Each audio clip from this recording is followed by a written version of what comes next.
Ayan po si Shelo, naglalambing siya ngayon.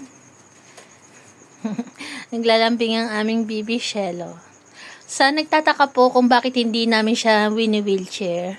Hindi po namin siya ni-wheelchair kasi nga po nung nakaraan, naisip ko na mas maganda nga sana na masanay po siyang ilagay sa wheelchair, lalo na kung sakaling magtambay-tambay siya dun sa lilipatan namin soon.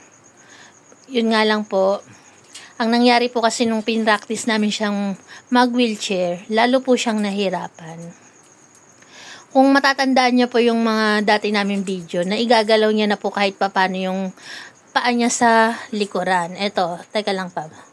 Eto, kung matatandaan niyo po, na igagalaw niya na to, nababaluktot niya na, tapos natutukod-tukod niya na. Tapos eto, pag halimbawa kinamot namin yung leeg niya, gumagalaw na to, gumaganon-ganon na kahit naka-straight. Pero nung time po na sinanay namin siyang ilagay sa wheelchair, napansin po namin ni Fernan na bigla na lang di niya rin naigalaw yung dalawang paa niya. Hindi niya na natutukod yung isa, na sabi ko nga po natutukod niya na, hindi niya na rin matukod.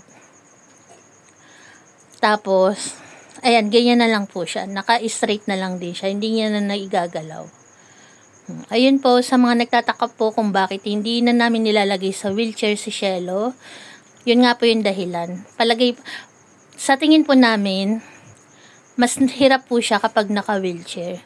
Kaya hanggat maaari po, mas gusto na lang namin ni Perna na si Shelo po, kahit hindi naka-wheelchair, at least nakakagalaw po siya ng malaya dito sa loob ng bahay, nakakagapang.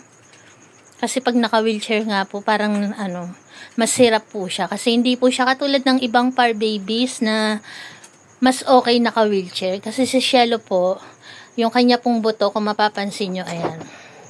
Ayun, nabiblurred. Ayan. Kung mapapansin nyo po, yung buto po ni Shelo, eto, buto niya po to. Kaya kung mapapansin nyo, para siya sa tao, kumbaga sa tao, kuba. Tapos yung banda dito, ay naka-diaper kasi siya, hindi masyadong kita. Yung banda dito po, payat na siya.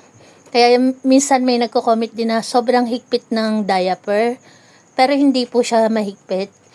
Yung lang talaga ni Shelo, kaya po parang mukhang mahigpit, gawa nga po ng maliit yung dito ni Shelo. Pababa na po siya yan. Maliit yung dito niya kasi yung buto niya po dito banda, palubog na siya. Dito naman paumbok.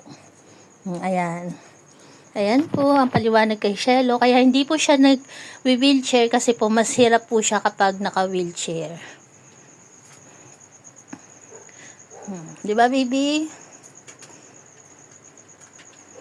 Ayan lang siya, oh. Tapos yung paa po ni Shelo, kasi ito nga lang po yung ginagamit niya pag siya naglalakad, pag siya nakaupo. Ito lang.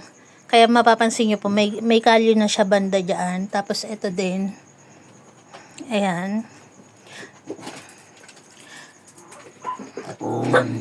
Nakakaawa man po siya, pero mas nakakaawa po kasi siya kapag naka-wheelchair siya. Hindi po talaga siya pwedeng naka-wheelchair kasi nga po iba yung forma ng buto niya sa forma ng ibang mga disabled par baby. Ayan lang po yung paliwanag para po kay Shelo.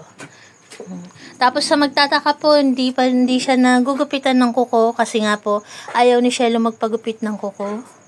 Paggugupitan po namin, kahit hawakan ko tapos si Papa Fernan yung maggugupit sa kanya ng kuko, nagpupumiglas po siya. Syempre ayaw namin mangyari yung ganun kasi once na magpumiglas siya maigi, baka mabalian na naman siya ng buto. Kasi nga po yung buto po ni Shelo, malambot daw masyado, sabi ng vet. Kaya mahirap siyang pwersahin. Kaya kung mapapansin nyo, medyo mahaba na ngayon kuko niya.